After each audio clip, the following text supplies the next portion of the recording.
विग्रहां त्रिनयनां माणिक्यमौली स्फुरत्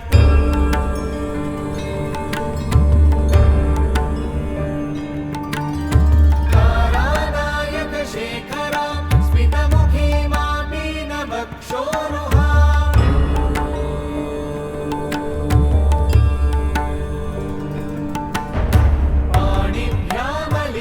पाणिभ्यामलिपूर्णरत्नचषकं रक्तोत्पलं सौम्यां रत्नघटस्थरक्तचरणां ध्यायेत् परामम्बिकाम्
सततज्वर विषमज्वर ग्रह नक्षत्र दोषाञ्चान्या हर हर काली सर सर गौरी गम गम विद्ये आले माले काले बन्धे भज भज विद्ये मख मख विद्ये नाशय नाशय पापम् हर हर दुःस्वप्नम् विध्वंसय विध्वंसय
Suprabhatam, Shubhadinam to all our friends who have joined us on the 40th day of the Global Festival of Yoga. It's indeed a very special day for all of us because it's completing the 40-day cycle, and 40 days are considered to be an important set of days in many traditions and for many practices and rituals. And in that way, the Global Festival of Yoga is completing 40 days today, and we have with us Srimati Sujata Ameya ji. I now request Sujata ji to kindly join us for this very interesting session. As you all know, Indica Yoga is offering this program with the idea that the yoga should be understood in its larger perspective, where yoga touches every aspect of our life, and all our resolutions, all our commitments, all our aspirations are put into test in two places. One is in the workplace, and a bigger test is always in the relationships that we hold, that we share, the things that we undergo in relationships. And in this context, we have with us Sujata Ameya ji. I request Sujata ji to kindly come on the screen. Can you see me? Namaste, Sujata ji. Sujata ji will be speaking on a very important topic, that is relationship, a mirror and a path to the self. How can the relationships that we undergo, that we experience, what is it pointing towards? How can we make sense of it? And how do we bring in harmony? These are some of the aspects that she'll be looking into. A brief note on Sujata ji.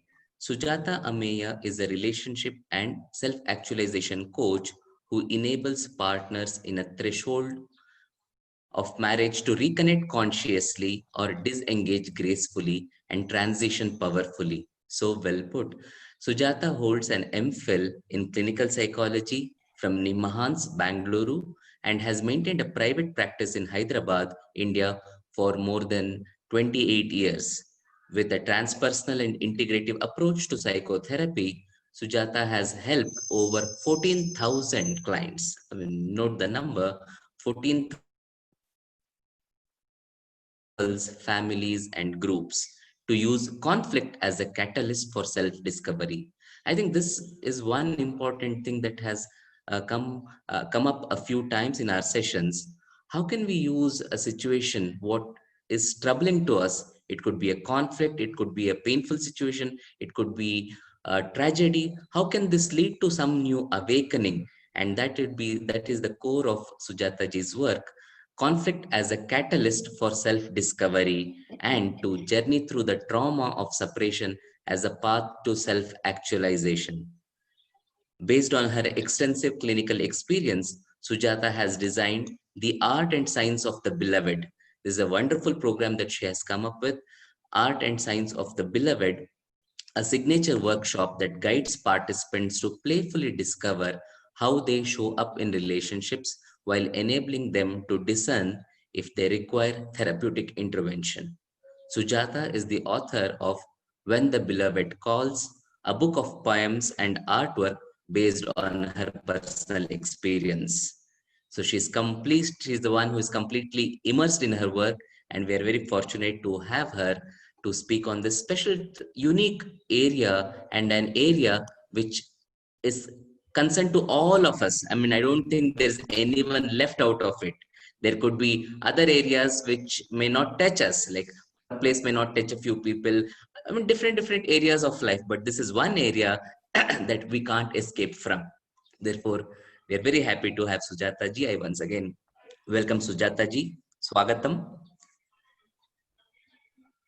Om Shri Matre Namaha. And I Namaste. also welcome all our participants for this wonderful session, and request if you have any questions, kindly put them up in the Q&A box, which will be presenting to Sujata ji at the end of the session.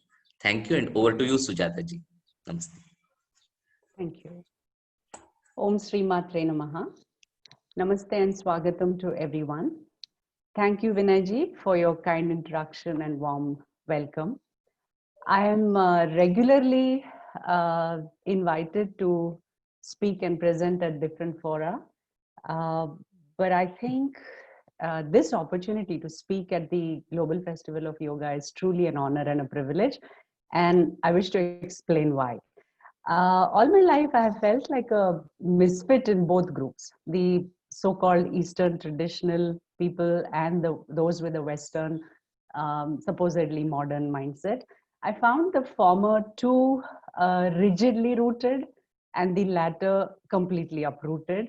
So I have at best felt like a Trishanku or a fence sitter, you know. Starting June 21st, I had the good fortune of tasting the rich fare curated by Indica Yoga 3 times a day, day after day, and we are on day 39 today. It would be quite accurate to say that these talks have completely crashed my very carefully planned client schedule. You know, it's like you are at a buffet and you want to make sure you would taste every single dish there. So Indica to me represents a platform that invites, welcomes, supports, and nurtures open minds and, or rather, inquiring minds and open hearts, which then allows people to bridge and blend the best of both worlds. As a private practitioner in the field of psychological health and family well-being, I believe that is what I have tried to do in the years of my own work. And I feel like I finally come home to my own tribe. So I'm really grateful for this opportunity to speak today. Before I begin, let me give the context to today's topic. If I had a one-line resume, it would read as a diehard romantic who was compelled to deconstruct love. For this, I thank all my clients, my students, and my workshop participants over the years who have unabashedly shared their personal stories and asked their burning questions, which then led me to taking deep dives into this universal human experience and make some sense of it. So the presentation today is a glimpse into what I have understood, and this is a vast ocean, as I'm sure all of you already recognize. Yeah. So let me begin with my presentation.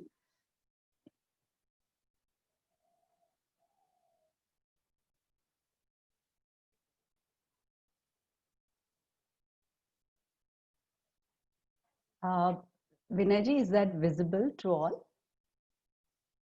Yes, you can put it on this full screen mode. Yeah, it's visible. Yeah, is that better? Yes. And am I audible? Yes. Yeah, all right, okay. So before we begin, two quick things here. One is in a forum like this, I'm quite anxious that someone will come and ask the question of what do you mean by the self? The Advaitas and the Vedantins and all people in the audience group. So let me put a disclaimer that I'm not referring to either this self or that self, because I fundamentally believe that the little self, what we call the ego or the identity, uh, is subsumed in the bigger self, which is the soul or the essence. So you need both. In fact, I believe this little self is the path and the method to reach there, to reach the higher self. So let's not, hair split there. It's just a path to yourself. Now, layers of that self can slowly unravel as we continue with the journey. So that was one. Second point was relationship, unfortunately, has become associated with the idea of only romantic relationships, whether it is heterosexual or same sex or some other combination, which is sad because some of the principles that I'm going to be speaking of today apply to all relationships. But all these learnings have occurred in the context of working with intimate relationship. So you will find greatest relevance to that area. Yeah. So having said that, I'd like to begin with an overview of what I have learned and what I'm going to be presenting so that we have a context of that. So this, I call it my learning and offering to the world. The search for relationship is a disguised search for oneself. When you fully belong to yourself, you can securely belong in a relationship. Conflict in any relationship serves as a catalyst for self-discovery. Heartbreak in an intimate relationship unlocks a profound opportunity for self-actualization. And purpose does not reveal itself as a grand epiphany. It unfolds very slowly, one conscious choice at a time. Yeah. So let's begin with, why do we seek relationship? Now, before I go into this, I invite all participants to kindly sit upright, close their eyes, take a deep breath, let their body relax, and just tune in to their own inner space about what is it about relationship that they wish to understand in today's talk. Tune into your inner space and try to find or articulate the burning question. What is it that you're really seeking to understand from attending this talk, from being here today? And while you keep your eyes closed, I'm going to read a poem from my book, which tries to answer this question. So request all of you to keep your eyes closed until I ask you to open them later. This poem from my book, The Beloved Calls, is called Twin Flame. And this is how it goes. Why do I so long for you, my beloved? I feel seen when I see you, my beloved. My spirit is lit when you touch me, my beloved. I feel heard when I hear you, my beloved. I feel cherished when I hold you, my beloved. My soul delights when I behold you, my beloved. So I request everyone to gently open their eyes.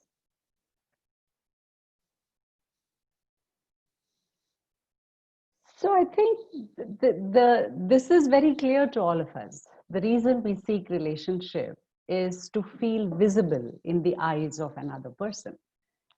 Visibility, according to Nathaniel Branden, an American psychologist, is perhaps a hunger and a need greater than the need for food and water and shelter as well. Yeah. So this is the context in which we begin this search. Now, the fact is, we want to be happy. We need emotional support and security as human beings. We believe that these above two are somehow connected. So we expect relationships to make us happy. When that expectation is not met, we become unhappy. Then we start believing that relationships are the cause of our unhappiness. And then we turn to other relationships for the missing happiness. But the truth is, relationships do not cause happiness or unhappiness. Relationships merely bring out the joy and sorrow and every other emotion and belief that is already within us. In other words, intimate relationships function like mirrors to our inner world. Intimate relationship, by its very nature, magnifies, distorts, and brings to the surface each other's inner reality. Inner reality consists of childhood conditioning, meaning the way we were raised, what are acceptable behaviors, what are not, what is the norm, what is to be done, what should not be done. Unresolved issues, which includes emotions that remain unexperienced and also unexpressed. This could be something as simple as a sibling feeling partially treated, or someone not being able to do what they wanted to do. They wanted to do art and they were forced into engineering. Some such classic, childhood issues. Assumptions. Assumptions are about, oh, it must be this way. If they are talking that way, they must be thinking like this. Those kinds of assumptive patterns. Judgments are about, this is right, this is wrong. This is good, this is bad. This should be like this shouldn't be like that. And expectations, which are most often unconscious, sometimes conscious.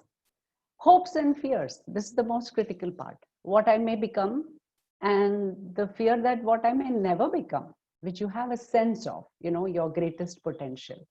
So basically, inner reality consists of beliefs about ourselves that we don't know that we believe, and their associated emotions.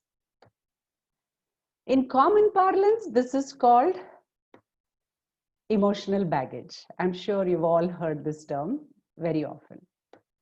This results in what I call perceptual distortion.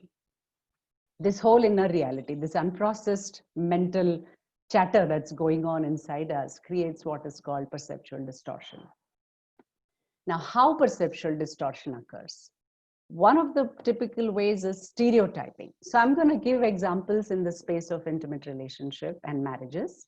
Yeah, stereotyping would be a family thinking that, oh, the boy has been raised in a city, so he must be open-minded. That's a stereotype. Yeah, halo effect. Another example, this is about making more than what is available positively, right? So for example, the girl is a doctor, so she must have a very compassionate heart. Yeah, that's halo effect. The assumptive thinking there, or the associative thinking there. Third is projection. Projection has to do with putting on to others motives that actually belong only to you, right? So for example, someone's thinking that, oh, if they have sent the boy all the way to the US, they must be really valuing higher education. Yeah. Selective perception. This happens when emotionally you feel open and connected to someone, and you start ignoring what is fairly visible to some other people. So let's say the person has a habit of smoking and drinking, but you're so enamored with their social position or something, you feel, no, those are small things. Everyone does it nowadays. You know, those kind of justifications are called selective perception. So I've just listed 3 or 4 processes here. The mind has more than a dozen of these distortion patterns, which then causes us to have perceptual distortion. This is how it occurs. And now why it occurs? This is the most critical part. Yeah. Perceptual distortion typically occurs as a response to disowned weaknesses and unmet needs of childhood, which then lead to developing capabilities and talents as a coping strategy in later years. Now, let me give this as an example here. So let's say there's a child who's being raised in a family which is too busy, which believes in, social service, taking care of others, meeting the needs and expectations of all the, the groups of people who visit, guests, etc. And this child's own needs, whether they are physical needs or the need for consolation, comfort, emotional support, are not even looked at, not even met, because the adults are too busy doing their own thing. Then this child, over a period of time, is bound to develop the ability of not coming in the way, preempting what is needed by the ecosystem, and proceeding to offer it.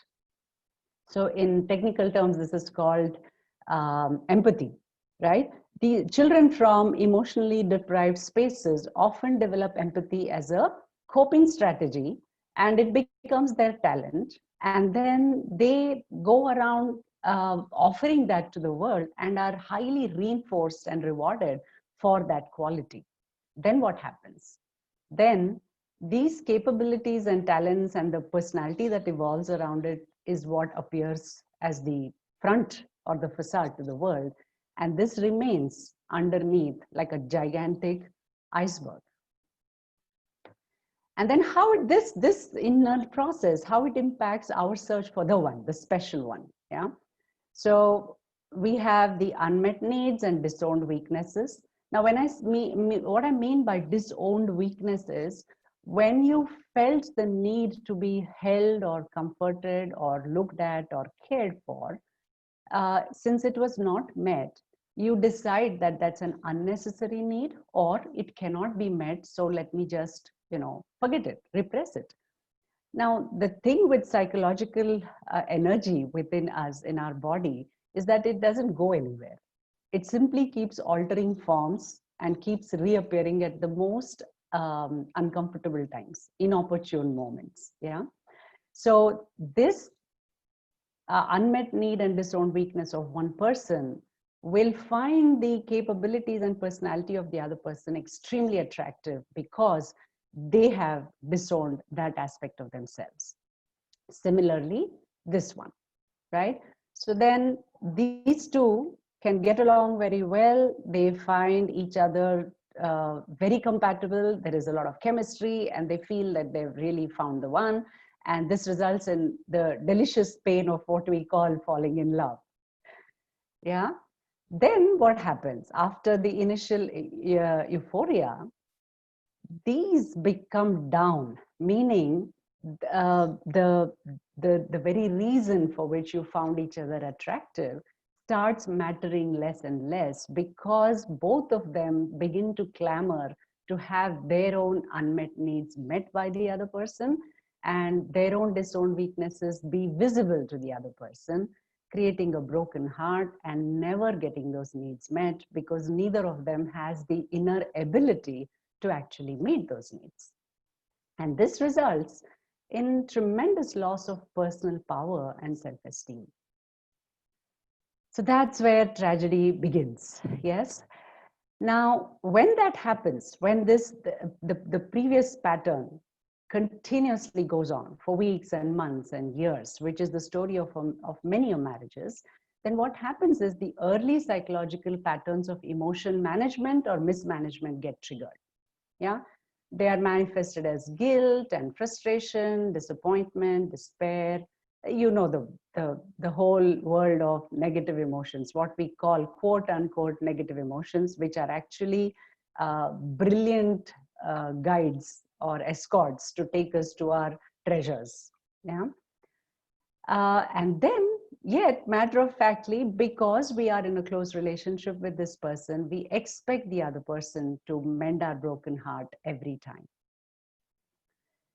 So how do we mend our own heart? Because clearly the other person does not have the ability or the readiness or the willingness sometimes to try and mend our heart. And also it is not possible.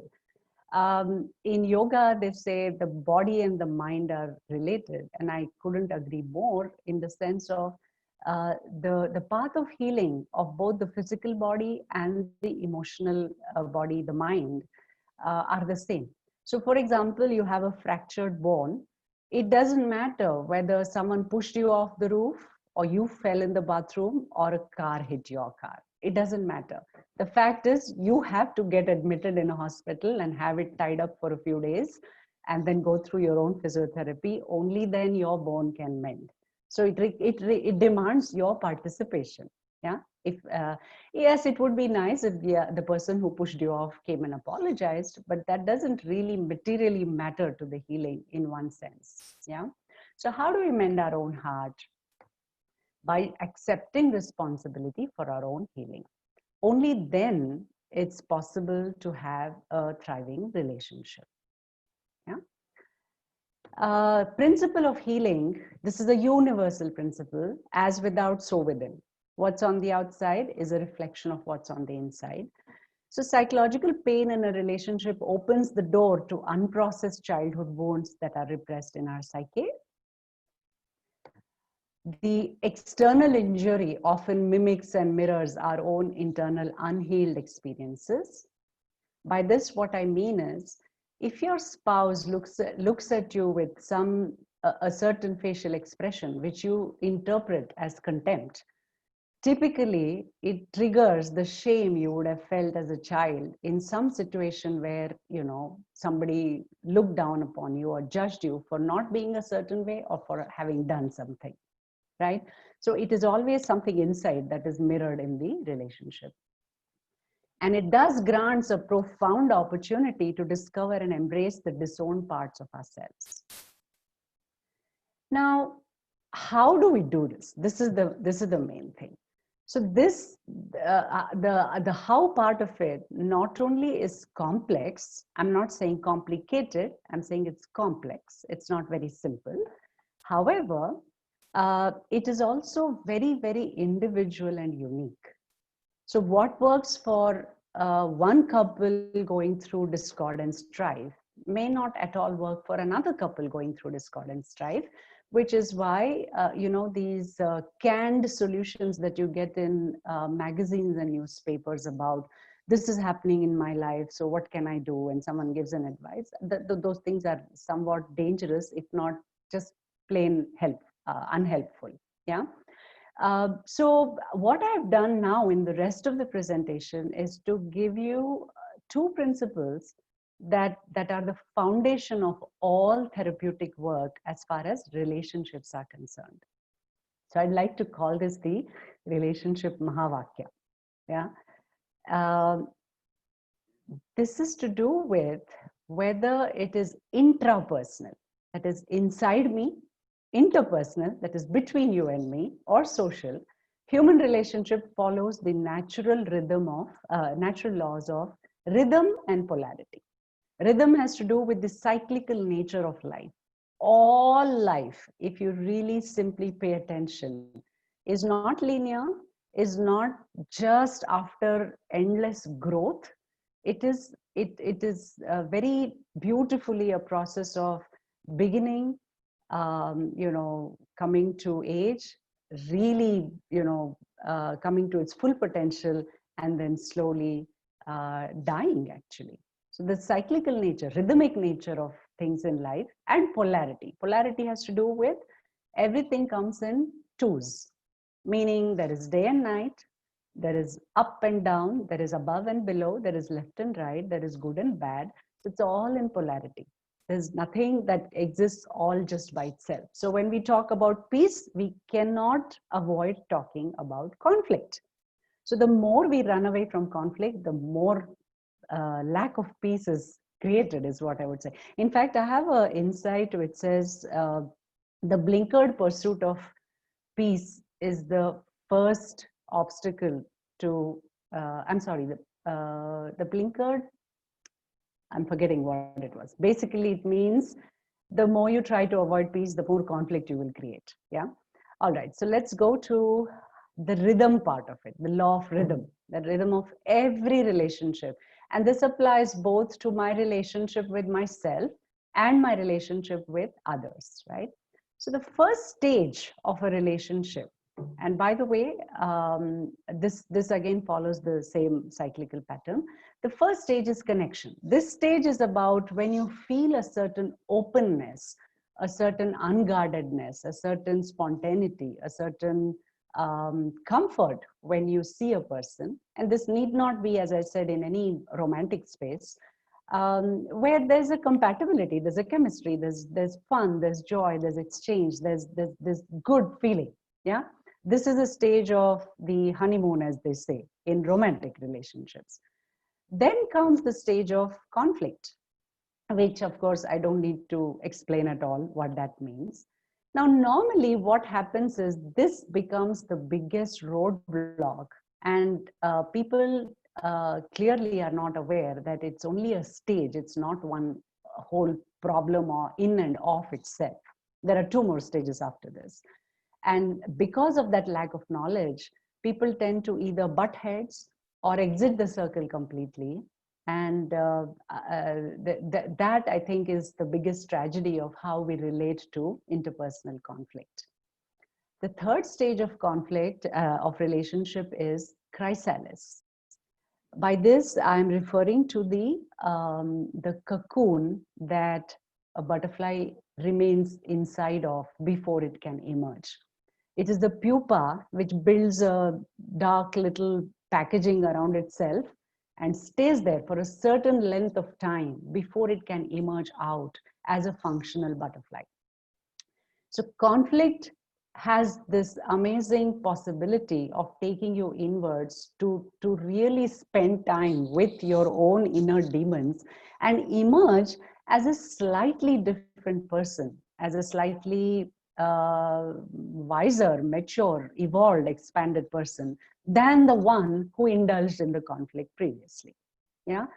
Then only the next stage is possible, which is communion. This has to do with a deeper sense of connectedness with the person, something of that transcends all the sensual or the, I'm sorry, not sensual, sense-based attractions and likes and dislikes, and it's at a much more deeper level, right? So and this actually goes through a pattern of what I call the infinity loop, Where connection takes you to conflict, it is inevitable. There is no relationship on the face of this earth where there hasn't been conflict. Even if you look at the relationship of the devotees with God, there are so many songs and chants in popular folklore where they are really giving God a good piece of their mind. The bhakti poetry is full of that. Being angry at Krishna for not coming on time, or being angry with Vithala for not eating the prasad that this person has taken. So I think conflict is part of any relationship, human or even the human and the divine, right?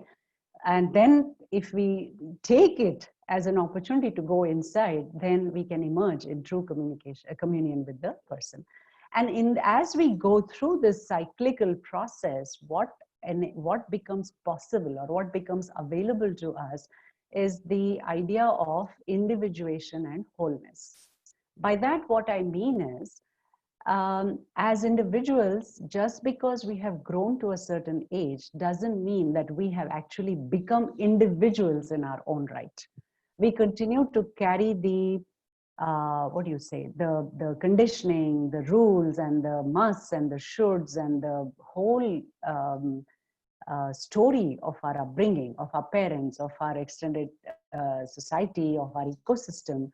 We don't really examine and understand and acknowledge or hold or let go things that are truly ours, things that are thrust upon us, things that we have unconsciously absorbed.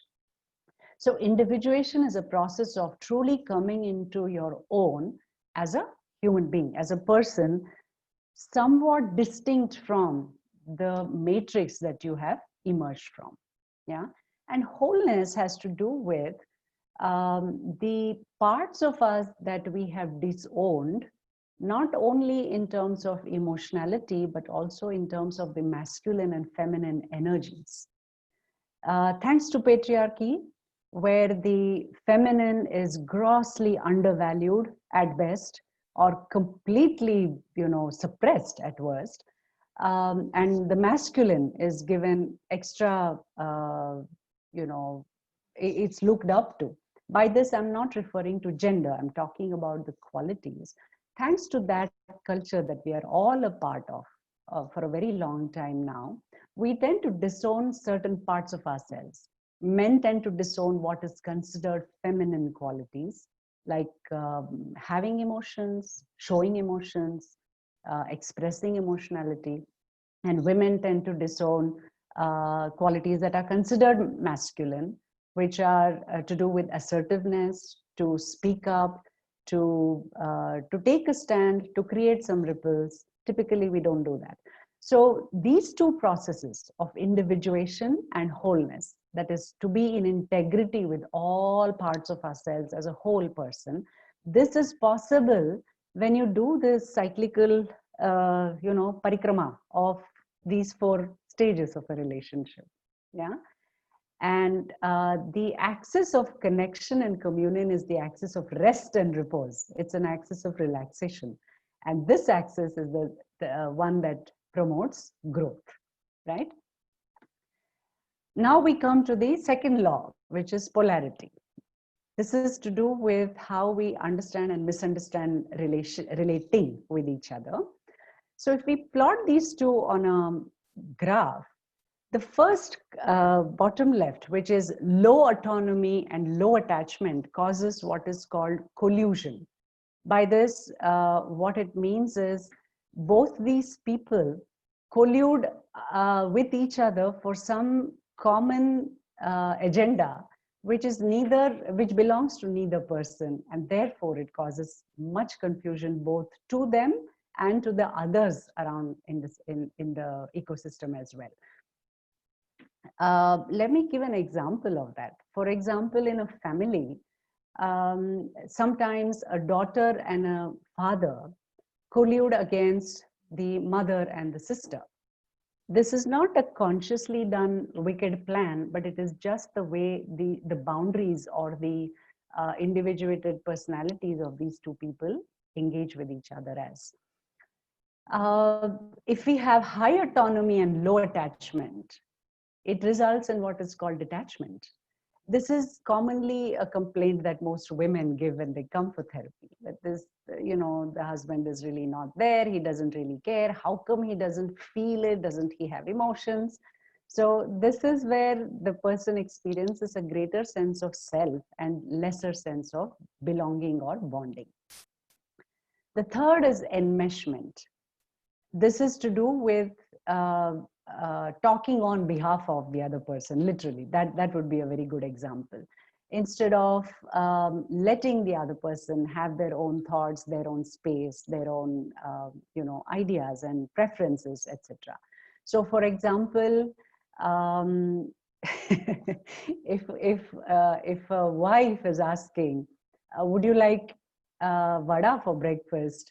The mother-in-law will say, oh no, he doesn't eat vada in the morning. Now that's an enmeshment between the mother-in-law and the son, a grown-up son who is currently the husband. Yeah, that's a good example of enmeshment. I'm giving very simplistic examples. Please don't consider these as some pathological issues. Then the last quadrant, which has to do with very high attachment and very high autonomy, both qualities being on the high, is what truly enables a deeper connection. Now, this is in complete contrast with the popular notion of if we really love and care for each other, we will be, blended with each other like Siamese twins. That is not true. Two people who don't know who they are going to create a disaster in the relationship.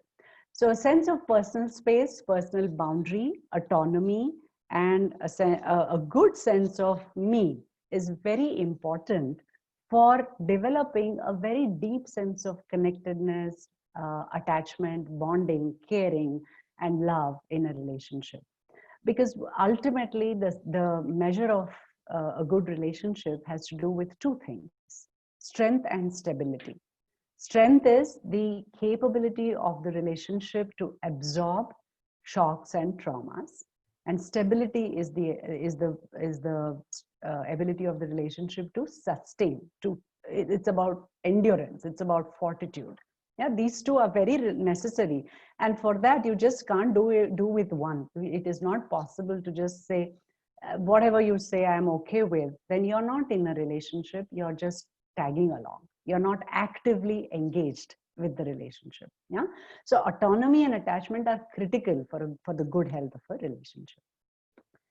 So as I said, strength and stability in a relationship actually is very well illustrated by what the new form of yoga is, right? This acro yoga or something it is called, where there is a balance between the pull and the push.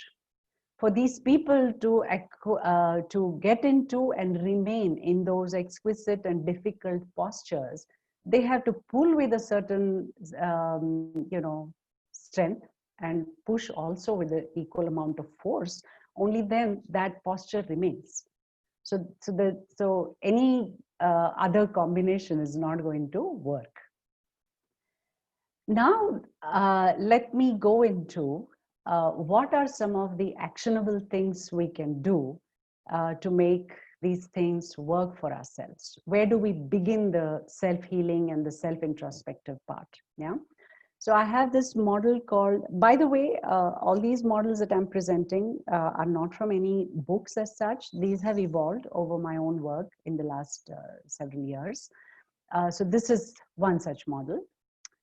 This is called the 5 pillars of intimacy. We begin with the foundation of exclusivity. This I define as the fact of two people being in exclusive relationship with each other, not just in terms of till death do us part, but in terms of attention. So for example, right now, you are all listening and I'm speaking, and we are in an exclusive relationship because we are paying 100% attention to the task in front of us and not diverting our attention to a phone call or messages or children or something else. The next pillar is respect. This is defined as, even though the other person is different from me, and even though I cannot quite understand them, they deserve my respect. that it is about that. It is not just about please, thank you, and sorry. It is a fundamental interface, a fundamental attitude towards the world of ahimsa, where you do not violate the existence of another person by judging them as being appropriate or not. Yeah, so that's fundamental respect. Next pillar is care. Care has to do with understanding, listening, and paying attention to the needs that are expressed by the other person. We are not expecting to be mind readers and anticipating what the other person is asking for or needing, but at least meeting to the best of our ability the expressed needs of the other person. That is to do with care. The fourth pillar is trust. Trust is, I think, a very, very critical component. It has to do with the congruence between speech and behavior. It's as simple as that. We're not talking about extreme situations of lying, pathological lying, or betrayal and cheating and those kinds of things. We're talking about everyday trust, which has to do with meaning what you say and saying what you mean and doing what you say. Yeah, the congruence. And the last pillar is about commitment. This is a stance that both partners take, that no matter what we encounter on our path, we both will address it as a team. We will address it as players on the same side of the net and not on the opposite sides of the net. Now, this again is the same infinity loop applies here as well. If you have respect, it strengthens care, then it builds trust, and then it definitely reinforces commitment, and vice versa. It doesn't matter where you begin, everything reinforces everything else. By the same token, depletion in one area can begin to deplete the other areas as well. Yeah. So if we bring all these things to a relationship, intimacy is very, very possible. Intimacy is defined as, at least in my work, as the context of giving 100% attention, undivided attention to the moment right now, right here, to whatever is in front of you. If you are in 100% attention to it, you are in intimacy with that. Now, that moment may contain a thing or a action or a work or a commitment or a person, it doesn't matter. Yeah, that is intimacy. Now, on this also, we have the axis of strength, where respect and care for a person will strengthen the relationship, and trust and commitment will create stability and sustainability in the relationship, right? Now here, there is a critical oversight we all make. Usually I ask for this when we have a face-to-face session, but right now, since we don't have a two-way conversation, I'm going to proceed with it. We forget that these same principles apply to ourselves as well. So intimacy, in the way I have defined it, is even more crucial to maintain with oneself as it is to maintain with another person. Yeah. So if we can be exclusive with ourselves when we are doing something, if we can have respect for ourselves, by that I mean not being judgmental or critical about one's own doings and failings. If we can care for ourselves, by that what I mean is, can we really give the necessary nourishment to our body, mind, and soul on a regular, predictable, reliable basis? Can we trust in yourself? By that what I mean is, we are gifted with this thing called an intuition. Can we pay attention to it? Can we give it value? Can we not override it? Can we not put that aside and pay attention and give more weightage to some external resource? Yeah? And then commitment. No matter how hard it's getting, can I still, show up in my life? Can I not give up on myself? Can I say that I'm here till the end of the, till the end of the ride? Yeah. So that is about applying these principles to oneself. So if you can, there is a lot of popular self-help literature that talks about self-love. Self-love is not necessarily just about buying good clothes and taking care of yourself, going on holidays, or for women, being in the spa regularly. It's not just about those superficial things. It's about this very deep and intimate relationship with yourself. Yeah. So please notice that, oh yeah, so here in the relationship with oneself, the respect and the care axis is what strengthens your agency, meaning agency is the opposite of victimhood. Yeah. You are the agent in your life. And the other one creates resilience. This is for oneself. Yeah. Now, yes, this is my favorite slide here. I'm going to just read out the most naked and completely inescapable relationship you have is the relationship with yourself. The most reliable friend, philosopher, and guide who can fully and always be available to you is you. And as you commit to relate to yourself with presence, acceptance, wonder, and support. That is what PAWS stands for, PAWS, presence, acceptance, wonder, and support. You become your own intimate and dependable companion. This is what I mean by being fully in relationship with yourself, belonging fully to yourself, so that then you can securely belong to somebody else or to a relationship. So therefore, I talk about the profound potential of relationship, and I would like to bring the talk to a close by reading another poem from my book, which is called Communion. You may feel free to keep your eyes open or closed, that's up to you.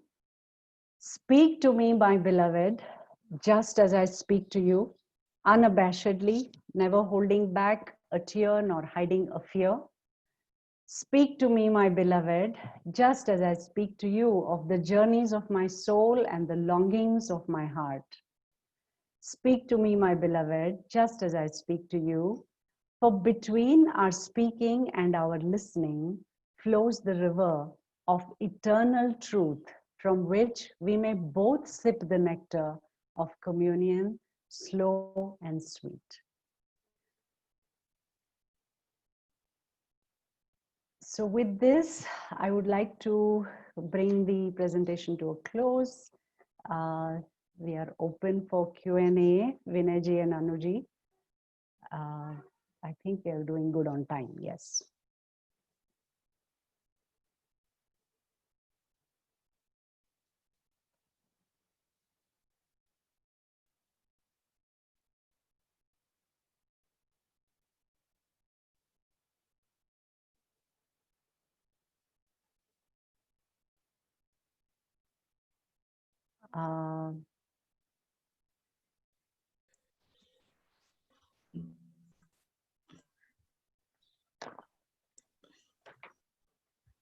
Thank you, Sujata, for this very insightful presentation, especially coming from your long years of practice and completely getting immersed into it. I think that was the most beautiful part. Thank you.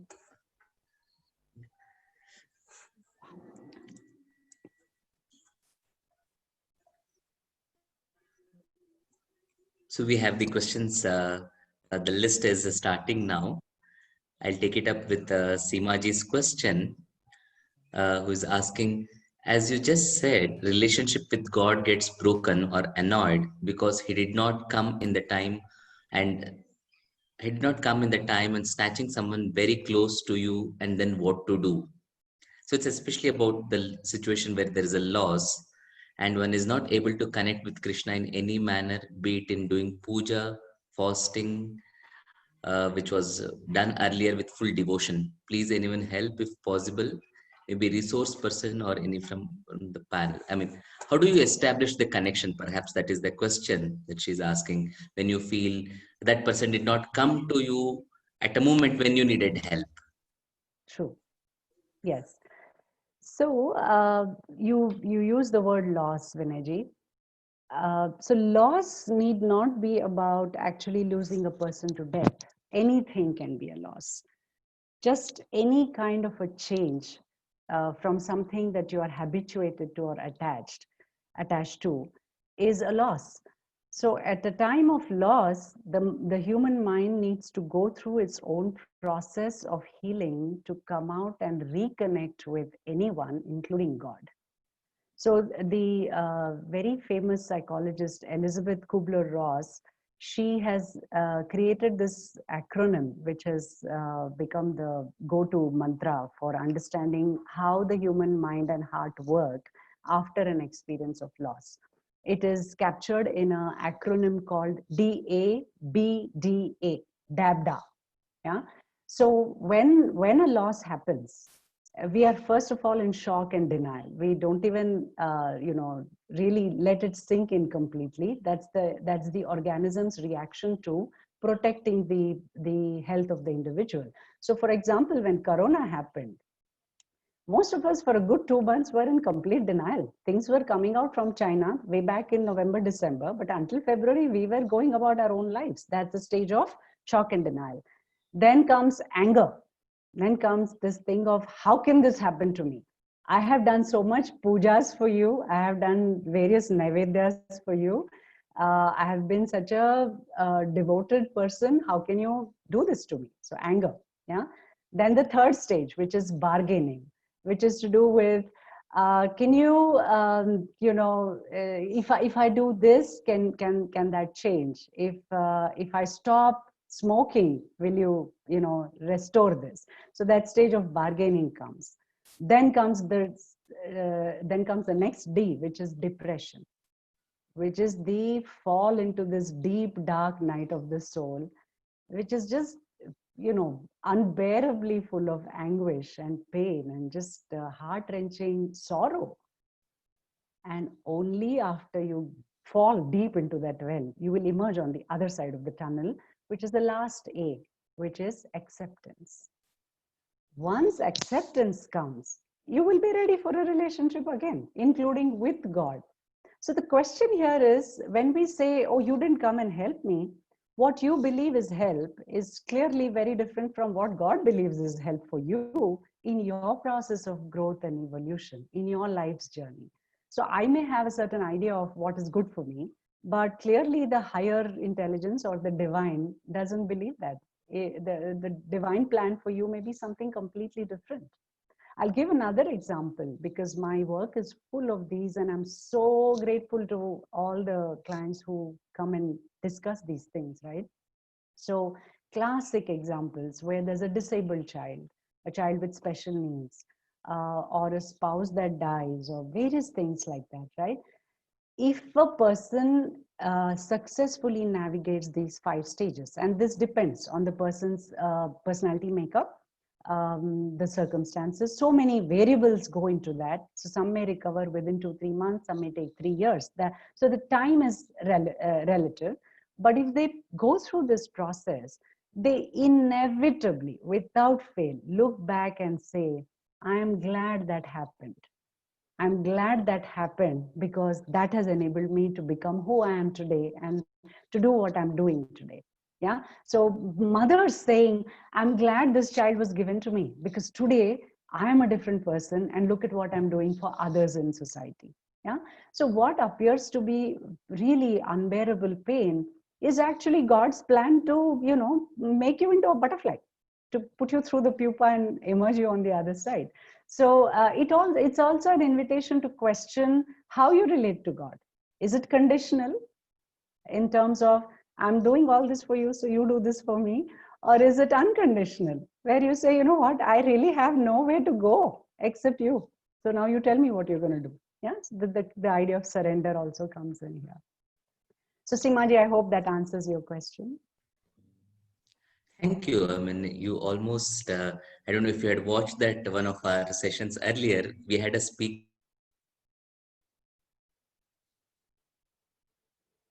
And I'm so blessed to have this child because I've grown to be a new person.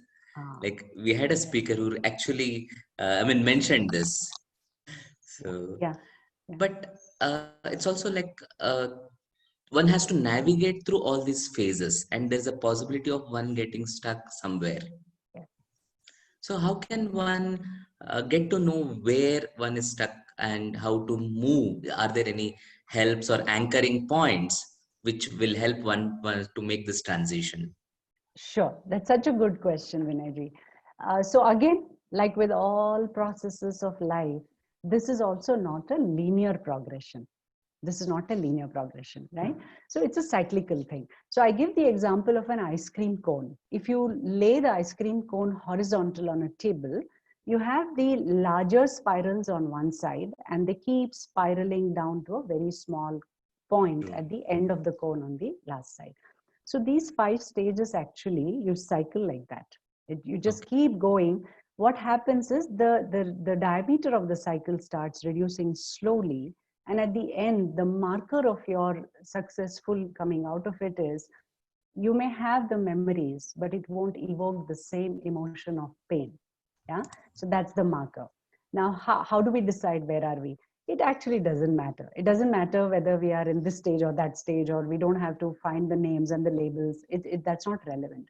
I think what is relevant is the model that I spoke about earlier, the 5 pillars of intimacy.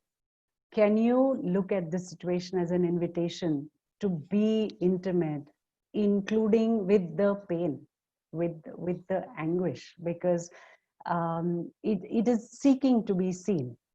The sorrow is seeking to be seen. Can you give it visibility? Can you look at it? Can you really let go and immerse, fall into it? And when you fall into it, you never drown. You never drown. It will somehow float you out, and you actually always emerge a more beautiful version of yourself. So having that faith is important. And in terms of some actual help, depending again on the nature of the person, some may go to meditation, some may go to satsang, some may read books, some may turn to a guru, some may go to therapists like me. It depends. It depends on what works for the person. But the key factor is to not give up on yourself, to not say, I don't know if I'll ever emerge from this. Yeah. Because I think that is a big challenge is that Mhm. if they pass through the tunnel, no doubt at the end of the tunnel there is light. Right. But to have that fortitude to continue, to stay on, Mhm. that is challenging for many people. So how do we bring in that assurance that no matter the length of the tunnel at the end there is light? Because we see many youngsters not able to hold on, like even they can't wait for the results to come, the suicides and so many things. Just Yes. with some small upsets, they go to take extreme steps. Yeah. This opens up a whole other topic of concern, you know. So let me put it in two different ways. So one is when you asked how does one have the fortitude, I think it's a very simple thing right in front of you, but because we don't pay attention, it seems like some profound mystical idea. Just look at life. Nothing is permanent. Neither your joy nor your sorrow is permanent. So if we can hold on to that one piece of knowledge that this too shall pass, and I will not go kicking and screaming, I will go. I will walk with it. This one thing, this one idea that no matter what it is, this too shall pass, because that's the nature of life. Nothing will stay. Right? So that's at one level. But you're talking about the poor marks, the not getting admissions, and those kinds of things leading to extreme steps like suicide, etc. I think I mean, that's a even rejection yes, in yes, relationship, yes, rejection. marriage. I Yes, mean, yeah. yes, true. Yes. So that I think, unfortunately, Vinayji, has to do with the way our culture has, I would say, devolved in the last 30, 40 years. When I say our culture, I'm not talking only about India. I'm talking globally, where the shift has happened from seeking companionship for life, which included that phrase of for better or for worse, to immediate gratification. and immediate quick results, and meeting all your needs no matter what, unconditionally. So people seek so when we talk about finding someone, we are always putting down a list of what we want in the other person. Tall and this and that and good looking, etc., etc., etc. We are the focus is always on what that person should be. There is zero focus on who will you be in the relationship. How will you be? Who are you going to be? How are you going to show up? How are you going to relate, interact, and deal with things? So the focus on self-development, the focus on what do I bring to the table, what do I contribute to it in terms of both health and conflict, is a completely ignored subject. So then when you engage with the world, including the world of relationships, with the attitude of entitlement, that since I've done all this, I must have it. Since I am, tall, handsome, and graduate from a IIM, I must have this wife who will listen to me. That entitlement in the way of your thinking, same applies even for entrances. Since I've been to the best coaching center and studied for 45 hours a day, I have to get a seat. No, it doesn't work like that. Life doesn't work like that. Life is about, I will do my best, and the result is never in your hand. So there is a big deficit, big gap, big flaw in the way we have brought up our generation, this new generation. And I feel as parents, we all have to take responsibility for it. It's tragic. It's really tragic that there is no depth in your engagement with life overall. So that is, of course, showing in both, love and work, as you said, both in professional and personal domains. But having said that, I also want to add that one of the most open-minded and adventurous and resilient people are the millennials, the so-called millennials. They are far more honest, far more courageous, far more willing to do what it takes. So I'm also hopeful. I'm also hopeful about these things. But a lot of times this has to do with the upbringing and the attitude that is inbuilt, So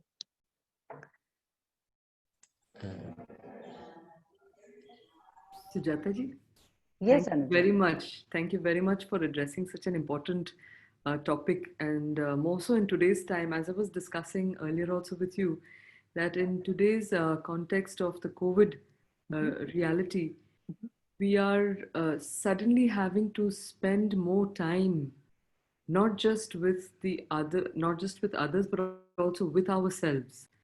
Normally, we were so caught up in external engagements that we did not really allow ourselves the opportunity to look at to be with us, to and also to see how we are relating with others in more time than we would have spared previously.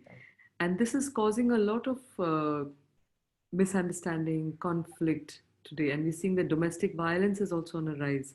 So we'd love to hear your experiences. I'm sure you've also dealt with cases, actual cases in this context. So what would be your advice? What would be your analysis of this situation? Yes, thank you, Anuji.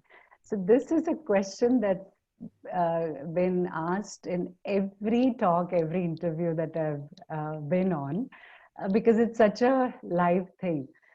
Yeah, you're so right. I think the school and the workplace acted as buffers to all our emotional dramas previously, pre-corona. Now we don't have those buffers anymore. We are in each other's face 24/7, whether we like it or not. So I've been making a rather radical statement on this. That corona, apart from being the major health pandemic that it is, has actually forced us as individuals, couples, partners, businesses, ecosystems, communities, countries, nations, internationally. It has forced us to confront that which we have been avoiding at all levels, psychological, ecological, social, whatever it is forcing us to confront. So it's almost like that cliched statement, there is no way out but through. There is no way out but through. So yes, it is unfortunate that a lot of domestic violence has gone up. But at the same time, if you look at the proportion of these things, the percentage, thankfully, that's a smaller percentage. The large percentage of us don't have such issues. We just have these other issues, which we've had all along. But now the carpet is not able to take any more things under it. It's all coming out. It's like the more things that you've shoved under the carpet, the larger is the elephant in the room. And now the elephant has occupied all the space. So it's important that we look at these things and do what it takes. Whether it means taking a sabbatical and going on a holiday with yourself, which you can't go physically out. This is symbolic, but really creating that retreat, inner retreat, or whether it means going on a holiday with your significant other, which again means creating time for that getting away, negotiating, speaking, communicating, figuring out how to do problem solving together, reconfiguring the whole relationship dynamics. It is an unprecedented opportunity to look at all these things which we've avoided all along. Yeah. So in a way, the corona is like a gift that is like really making us look at everything that we've not looked at. And I think we've to that extent, we've actually lived incomplete lives. We've lived half lives because we have how do you say, we have conducted ourselves as per our conditioning, as per the demands of certain real or imagined roles, acquired or thrust upon roles. It has never been in true freedom or true initiative. It's never been about, this is what I truly consciously in my free will wish to do. We've just gone along. So this is an incredible opportunity to really look at ourselves. So I would invite everyone to do that. Yeah. Yes, as you rightly said, that the opportunity is there, but it's not always so easy to take it. And there is a question that I'd probably like to connect to the discussion we had, is that very often in relationships, misunderstandings occur. That although there are two people who are really fond of each other and they are well-wishers of each other, which is the foundation of any relationship, and there is a certain element of trust. But our participant is asking us that how do we deal with situations where you're totally misunderstood? In your experience of dealing with different clients, what would you identify as the source of misunderstanding? And how does, maybe I'll just add to that, how does our association with the yogic tradition, how can that give us practical tools to maybe avoid these misunderstandings, or in case we're in a misunderstanding, to deal with it with a greater sense of maturity? So if you could address that whole package. Sure. Okay, so this is lovely. And also I like the way you've combined the two questions, because the Western approach to how do I deal with misunderstanding is to proceed to have a conversation with the other person and convince them to see the things the way you see. Yeah. And that just opens up another space for misunderstanding. That's all that happens most of the time.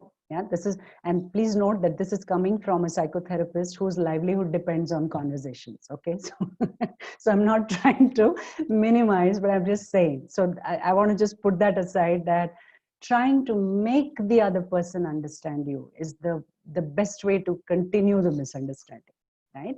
What is happening actually when we speak about, oh, I feel so misunderstood? What's happening here is two things are coming and clashing. From your side, a great need to be seen in a certain way, a great need to be understood in a certain way, in the way you think it is, in the way your perception stands, right? And the other person is looking at it from their own perception and their own projection. And these two are going like this. That is what a misunderstanding is fundamentally, right? So what can we correct here? we cannot correct anything on the other person or about the other person. The only thing we can correct here is ourselves. So what is my problem here?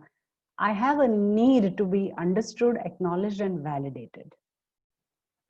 Now I can examine that need. What does that mean? Why am I seeking that validation? What will I gain if I get that validation? What am I losing because I'm not getting that validation? Why is it so disturbing to me? And is there another way out of this? So when you go in on that self-introspective journey, swadhyaya, as you talk about yoga, yoga will actually enable this much better than any amount of reading, discussions, etc. Because it puts you in touch with the three main components of our existence: body, mind, and breath. And as you come into more and more alignment on these three aspects, you will find that your need for external validation slowly reduces quite a lot. Now, this is not to say that we are islands unto ourselves and we can exist without any mirroring or any validation. That is not what I'm saying. What I'm saying is the desperation of it comes down. It becomes a preference rather than a need. Please understand the distinction. I don't need a validation. It would be nice to receive it. So for example, I'm pretty sure of what I'm doing, but if somebody appreciates me, that's great. That's the icing on the cake. The cake is already mine. Yeah. When somebody says, how can I get over this misunderstanding? It's not a simple tip or something. This is a deeper issue. This is a deeper issue. Now, the second thing is what the other person is projecting on you. You will notice that as you let go the need for demanding validation, the other one for no reason will always understand you. They will understand you. They will not misunderstand you. So it's an interesting thing of how working on yourself creates a very different energetic space in the intersubjectivity between the two people. So I hope that answers the question.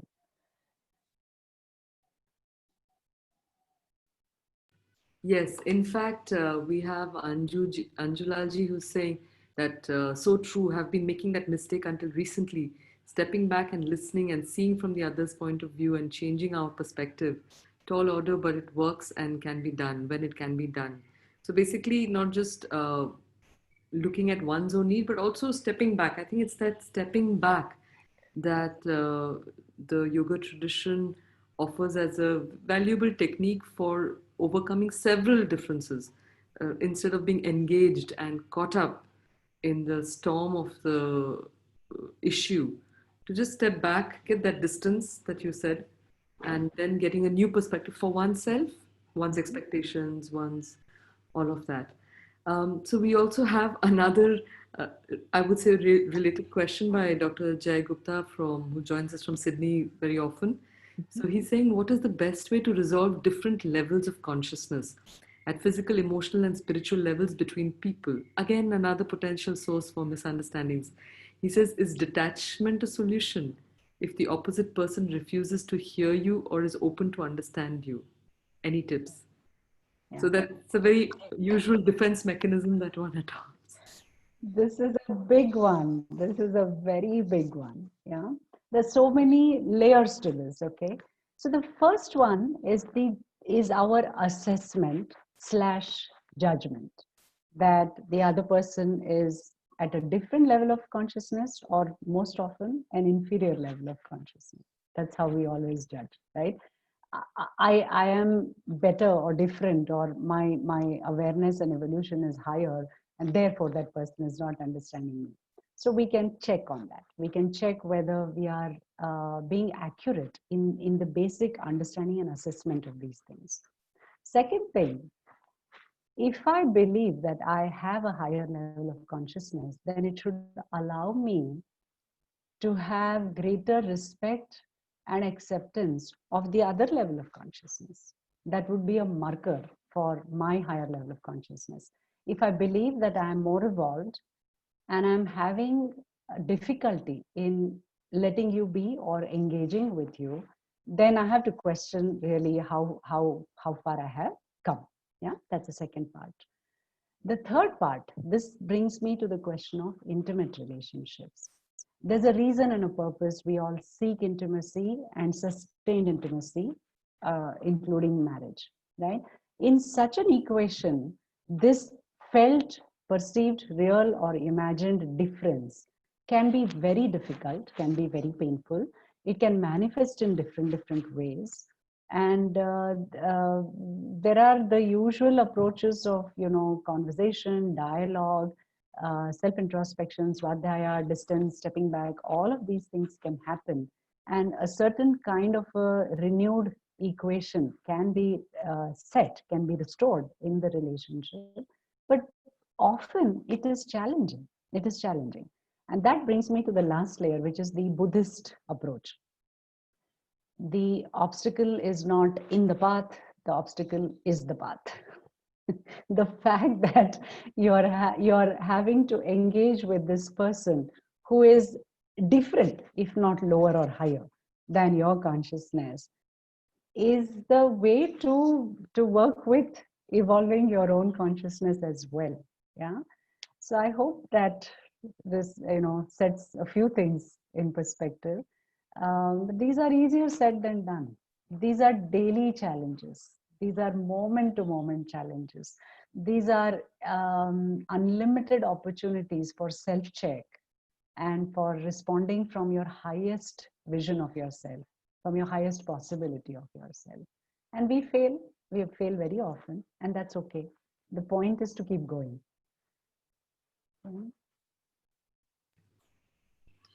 Yes, I think what you said is that being able to, if one feels at a higher level, then to be able to accept that the other person doesn't yet have that understanding and have the generosity of spirit to allow the scope for growth.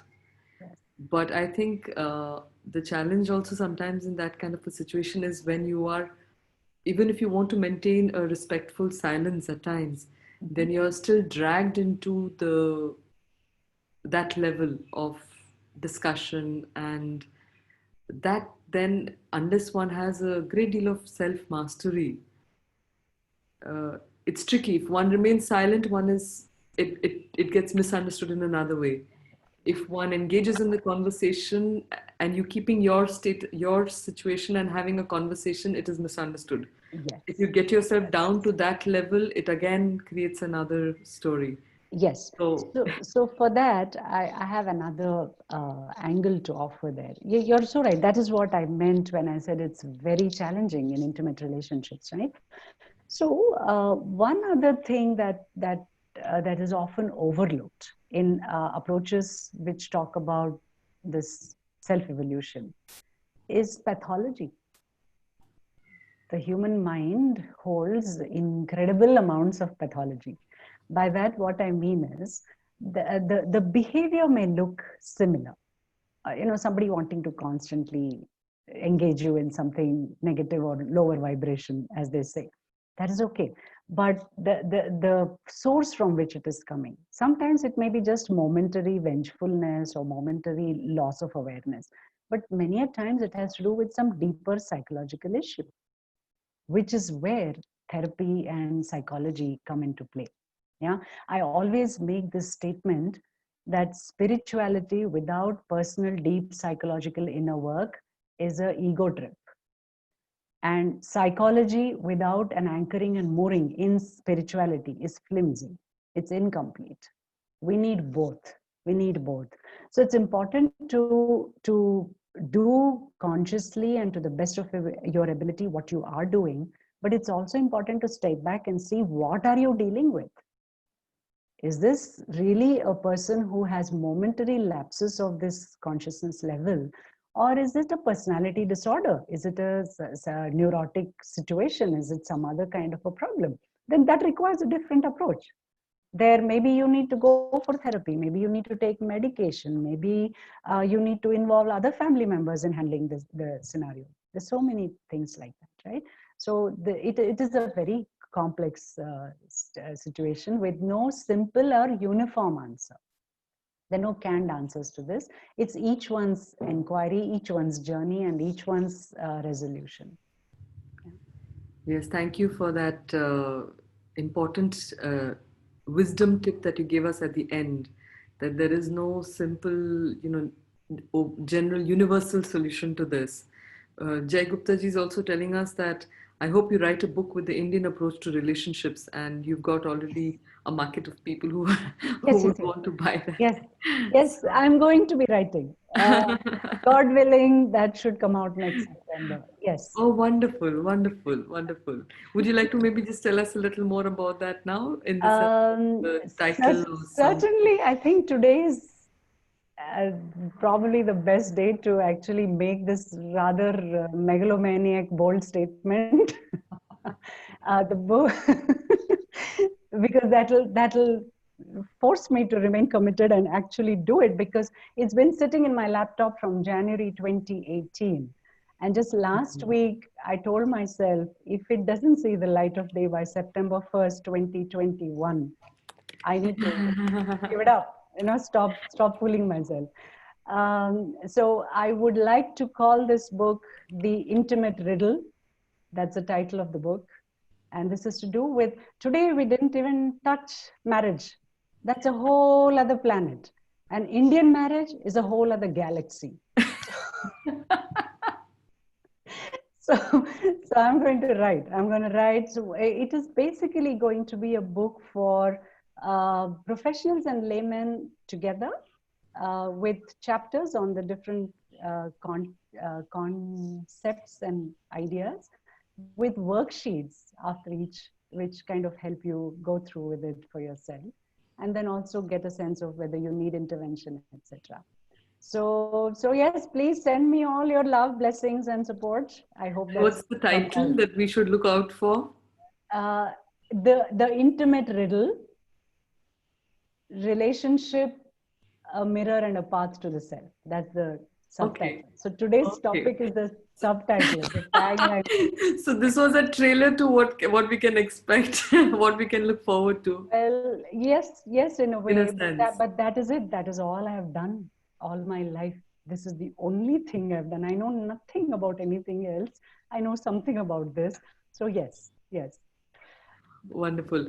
I mean, you touched upon the concept of marriage and the fact that you had bypassed it because it is an independent session, Yes. a few sessions. But there were questions related to it, so I'll just take it up if you would like to address it. Certainly. Yeah. Certainly. Yeah. So Priya Raviji is saying that marriage as an institution is built based on certain expectations. Yes. Accepting the other or failing to keep up the expectation often leads to accepting the spouse as a fellow human being and not a husband. So, with acceptance, there is no resentment towards the person, but there is a strong distance that develops to the husband. What do we do? I would just like to do a follow up question to this, because it's about what would happen when the relationship breaks down. So, another participant is asking, I'm wondering what advice you can give if a person has divorced from a partner and still keeps being friends with him, but not because they still have a lot in common, but because she's afraid to move forward. Is it staying in the comfort zone syndrome, a lack of commitment to self? Okay. Do we have another 2 hours, Anuji? That was a cocktail punch of two very, very This is like a Pandora's box. Okay. So Yes. let me try and briefly address them. The first thing is marriage, how it originated in human history globally and where it is at today are vastly different. Marriage originally had certain other objectives. It was either about territorial acquisition, political collaboration, economic securing, and tribal community. It was about that. You look at it all the way from Mahabharata. Yeah, they would go find women or make alliances for these reasons. It was never about you and me and romance as two individuals. Individual was always subsumed to the larger social ecosystem. And of course, procreation was another reason. So back in the days, even at my parents' generation, I think, if a boy could go out, work, earn, provide, and reasonably protect, he was good enough to marry, and he was a good husband. And similarly, if a woman could bear children, look after them, and take care of the family, she was a good enough lady, and they both had a happening, rocking marriage. It was great. Then comes the, what do you call that, the neo-romantic era, let's say last 50, 60 years in the West and 20 years or so in our country, 20, 30 years, where now marriage is being burdened by things which a whole community can meet, needs which a whole community can meet. For example, earlier we would have sororities, we would have sisterhoods, the bhabis and the nanads and the aunts and the grand aunts and the grandmothers, they would take care of each other's emotional needs as women. Yeah.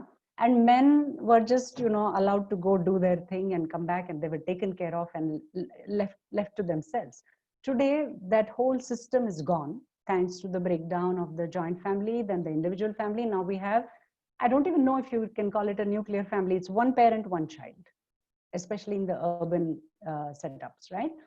Now you look at the man to fulfill all these needs that this whole sorority would fulfill, which itself is a problem. The bigger problem is the poor men, and I'm making this very radical, bold statement here, they do not have the ability or the awareness to even respond to what is it that you're asking for, because again of patriarchy, because of the way they are brought up. To be a man, to really claim your manhood, to have admittance into the thing of I am a good man, you are trained and brought up and conditioned to be disconnected mostly from your emotionality. It is considered something very feminine. Even mothers of 2-year-old boys, I have heard them say, don't cry like a sissy.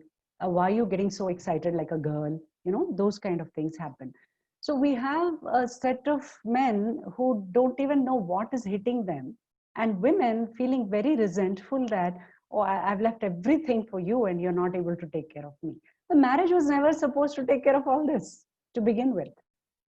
This individualized romantic intimacy demands on marriage are new. So let's understand that first of all, right? And then, as somebody said earlier, we can relate to people through roles, and we can also relate to people as individuals. And if you relate as an individual, there is an opportunity for friendship, which then allows for dialogue, which then allows for mistakes, which allows for slip-ups and all kinds of things where a more beautiful and a mature relationship can unfold. But if you relate through expectations and entitlements, then it actually derails very, very quickly, which is the reason for such a great percentage of breakups happening, especially in the urban scenario. You'd be surprised, Anuji. It's not just the youngsters who are walking out of marriages. We have people in their late 30s, early 40s, all the way up to their mid 60s who have been married for 20, 25, 30 years, also separating because they feel this redundancy of trying to live a life through these role modelings and role delivery rather than living from your personhood and your spirit. Yeah. So please understand, this is the very complex situation. There are no simple answers. So that's number one. Number two, about the staying in touch with the person that you're divorced from. Now, look, if there are children involved, you are co-parents for life. You can be divorced from each other, but you can't divorce the co-parent relationship. That is going to be there for the rest of your life. So you have to engage, which is fine, which is good actually, that there is some amount of communication still happening and possible, right? But if that is not the case, and you're just in touch because of familiarity, comfort, the old time's sake and things like that, perhaps it is possible that you are undone, you're not completed with that dabda process that I described at the beginning of the session, which is you've not gone through the process of really acknowledging what you lost and letting it go so that you're ready to move forward. There's a video series of mine called Death of Mourning, where I talk about how we have given up the whole concept of ritualized mourning. And we act as though, okay, that's over, let's move on. Tomorrow I have to be good to go. It is not possible. When you have lost something that you've held so close to your heart for so long, until you reckon what it meant to you, you can't give it up. You can't give it up. So even sitting down and writing a list of what happened in the marriage, what did you gain? What did you lose? What new possibilities emerge? Unless you go through that activity, it's not possible to just say, no, I'm done, legally we're separated, we should move on. I think we can only divorce legally. I think psychological, spiritual, and symbolic divorce is almost not possible. That person, the memory, that experience, it lives inside you. Now, whether you will give it a room and give it respect and let it be, or whether you will fight with it every day is a choice you have to make. Yeah. So I hope that answers your question. Yes, that was very beautifully stated, and I think a very important takeaway for, I think for everyone in the world who does experience breakup at some point or the other, in some way or the other. So I think that was a very valuable tip to probably write it out. So articulate what has worked, what has not worked, what are the new things that have emerged. I think that's very important. And probably I'm tempted to just take a last question. Is something that I have in my own mind. I mean, there are a lot of questions. This is such a topic that one can really go on for days and days. Yeah.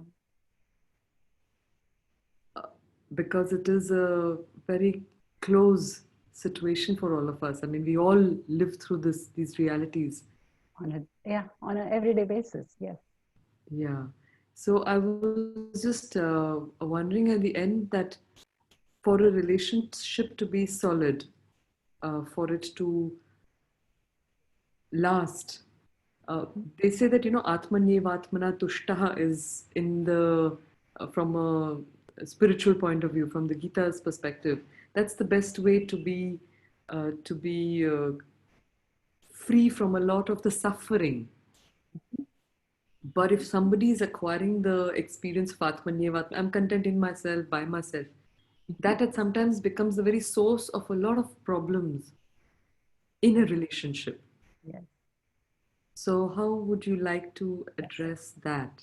I'm glad you're asking this question, because there's something else in the middle we spoke, and I wanted to address something related to this. Even in my presentation, I have said, you are the greatest friend, philosopher, guide you can be to yourself. So again, let me say, self-sufficiency doesn't mean that you then retreat from engagement with the world. Self-sufficiency, this quote that you made from the Bhagavad Gita, Anuji, it means that you become so whole and complete with yourself that when you engage with the world, you have no conditions and rules on how it should respond to you. So it is not about distancing, disengaging.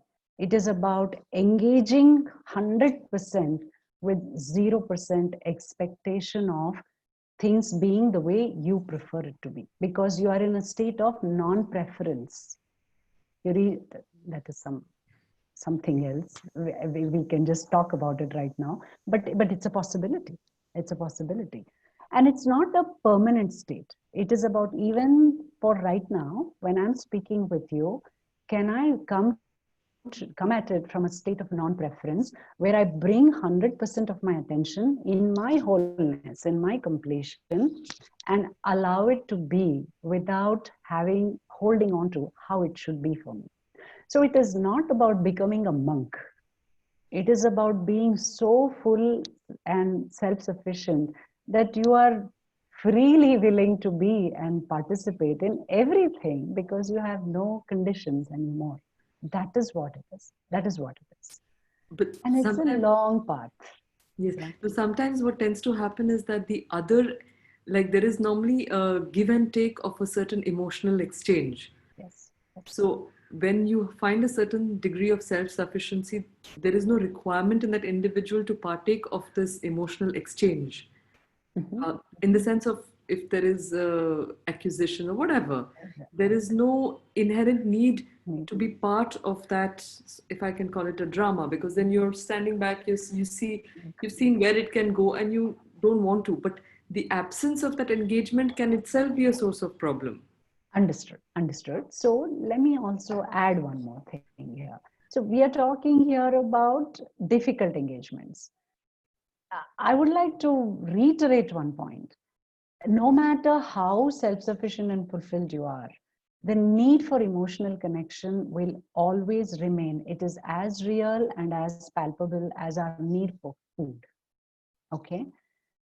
So when you are maintaining distance, when you do not want to engage in the drama, it doesn't mean that you don't have the need for emotional sustenance, emotional exchange, emotional give and take.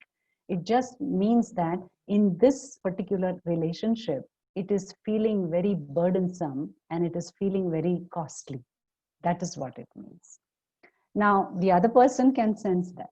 They can sense that you have a need, but you're not willing to engage because it's been difficult for you. And so it is difficult for them as well. Yeah. So this is an opportunity to actually go do some counseling, honestly, because you can either find out what is the block to the open and positive engagement with each other. Sometimes it is quite clear and simple and removable, or sometimes it is to do with, there is like someone asked the question about the consciousness mismatch. So if one person is operating from the second chakra and the other one is operating from the seventh chakra, we have trouble, we have big trouble, right? So which means we have to then figure out, how do you what do you do with it, what do you do with it? Do you want to take a position of, no, we are in it, so I'll just pull along, or you say, no, this is harmful to both of us, so let us separate. Again, these are very unique solutions to each couple. But let me not leave the audience with the idea that self-sufficiency is the best solution to relationships. No, it is not. I think the need for connection and the need for mirroring is vital. It's vital. It supersedes hunger actually. You can do without food, but you can't do without that. You will shrivel. You will become very withered version of yourself if that is not available. So yeah. Yes, and like you had said at an earlier stage, that um, looking at a relationship as an opportunity for one's own growth, Mhm. if we can accept that position in different kinds of ways in which we connect with people, I think that is the personal work that one can do for oneself. And Absolutely, yeah, absolutely. I like to give a quick thing of this, so I use this example a lot. So when we speak about drama in relationships, so it takes two to tango, right? So you are positioned this way and the other one is positioned this way. So vibrationally, you will interact with each other and attract drama. That'll continue to happen. So every time there is conflict, if you go into your chrysalis and keep working, you will slowly, very, very, very slowly, you will become slightly different. At that time, this is not possible. So this person may still come and do this, but if you're studying in this practice and process, this will continue to be like this. What happens sometimes is, unwittingly, without anyone doing anything much, this also changes. And then you come together like this, which is great. But sometimes this will become further strengthened like that. And this will come at you like this now. That's the time to really take a call, to take a call. So, so I think the problem with all questions in this relationship sessions that I do always is that the question is asked with a preferred outcome. That's not guaranteed. That's not guaranteed. I'm really sorry to say.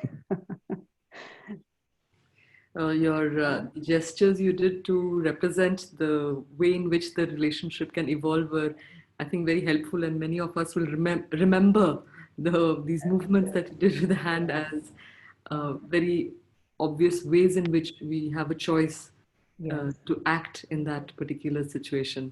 So we just have one happy story from Raghavanji, who's saying, I'm married to my wife 35 years. Not a day I have ever expected anything.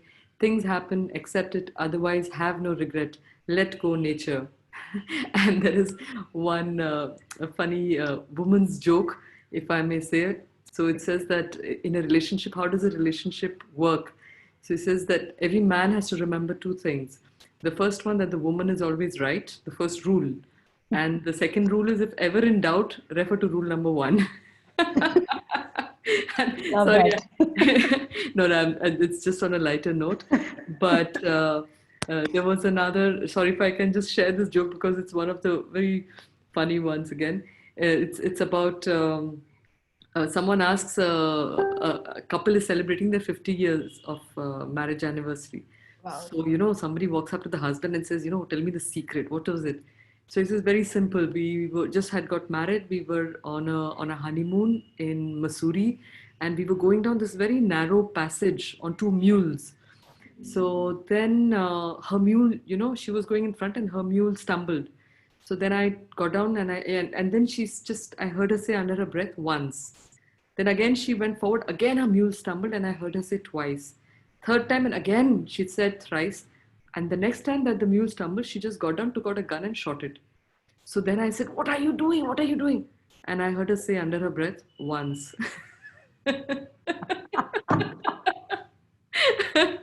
Classic. Anyway, but it's a very Good tricky one. one, it's a very Yes, tricky one as to yes. who's got the gun and who has not, and it's very tricky. So, but I guess So I want to say something to this. Jokes are very revelatory about what's going on actually. So this is one of the tragic impacts of patriarchy. So men feel emasculated in handling women because an assertive woman is seen as someone having the gun and who will call the shots at all times. Yeah, that's one side. On the other side, the women will always perceive men as massive oppressors who have to be pleased at all costs, and you should just silently, quietly just live your life. Both of these are the toxic impacts of patriarchy. And this is not true, actually. Nowhere. So all the boys group jokes about how the woman is always right, refer to rule number one, is only boys group jokes. That's partly not reality. But it is reality for some people because they have not thought beyond what's going on and why. And so it's an invitation to really inquire about that. And so with the women, the snide remarks and the powder room jokes against men is the same thing. You are taking the position of disempowered victim and trying to quote it in humor and put it away, and that's not okay also. So I have no issues about these jokes being sexist and this and that. I don't belong in that category. I mean, if you can't laugh at things, then there's no point. But they reveal something deeper, and I would invite everyone to really go inwards and look at these things. Yeah. Yes, I think that's a very nice note to close the session. Yeah. But I'd also like to request you to please share your details by which or through which people can reach out to you. So if you would like to kindly let us know that. And people are expressing their gratitude. They're saying that, I'll just share some comments. We have Beena Israniji saying heartfelt gratitude. It was going through all the interactions in life. Veronica G from the US, again a very regular participant like Beena Ji, is also saying my highest gratitude for the session. And thanks Dr. Ameya for sharing this very helpful experience. We have again Barbie Leena Ji who's saying thank you to the organizers and speakers for this valuable talk. I mean, there's a lot of gratitude because you've touched upon a very core topic which many of us need to listen to, need to remind ourselves on. So you've put up your details there. Could I just now make the announcement for the evening program? And I'll come back to you and request you to please share a tip for our participants on how to ensure lasting relationships, meaningful, healthy, lasting relationships, or whatever you think is the best note to end on. So, Sure. Kotiji, could I please request you to put up the poster for the evening session? So this evening, it's interesting that today our sessions are around, counseling, people who might have a certain issue, and how do we deal with that. So we looked at it through relationships in the morning. In the evening, we are going to look at how the practices of meditation, so the use of meditation and yoga with psychiatrist or psychopathological patients, uh, how does meditation affect such people? And it's going to be presented by Jacques Wien, who's a French doctor, psychiatrist, and author. He's also a spiritual guide and a meditation teacher who did his entire education and practice in Europe initially, but then found home in India. So he spends his time between these two these two continents, and shares about his deep interaction with masters and how to bring that to his work. So please join us on this. I think it's going to be a very insightful presentation for all of us. So with these few words, Sujata ji, may I request you to kindly share your message?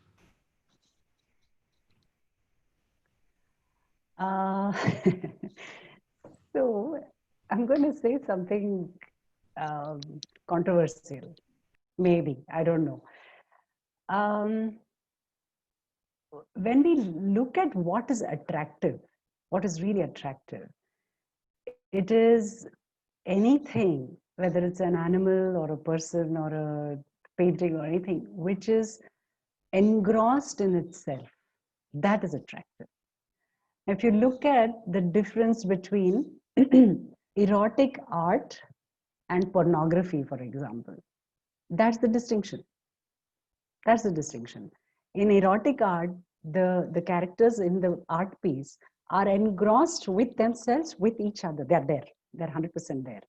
In pornography, it's the other way around.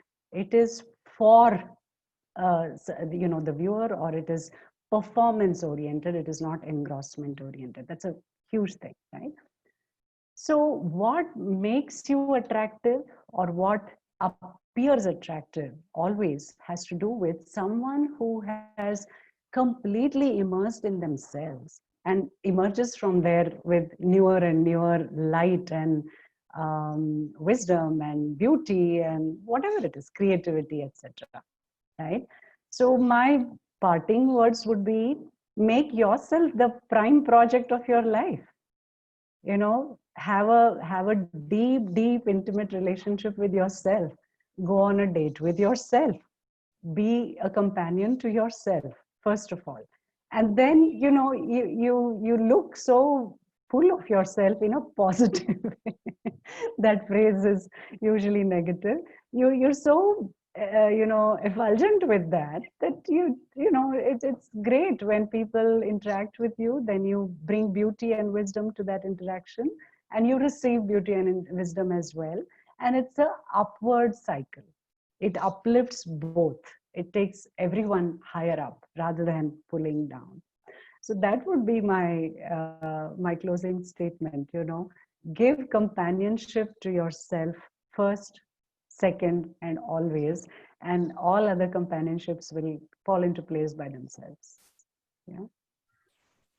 So thank you so much.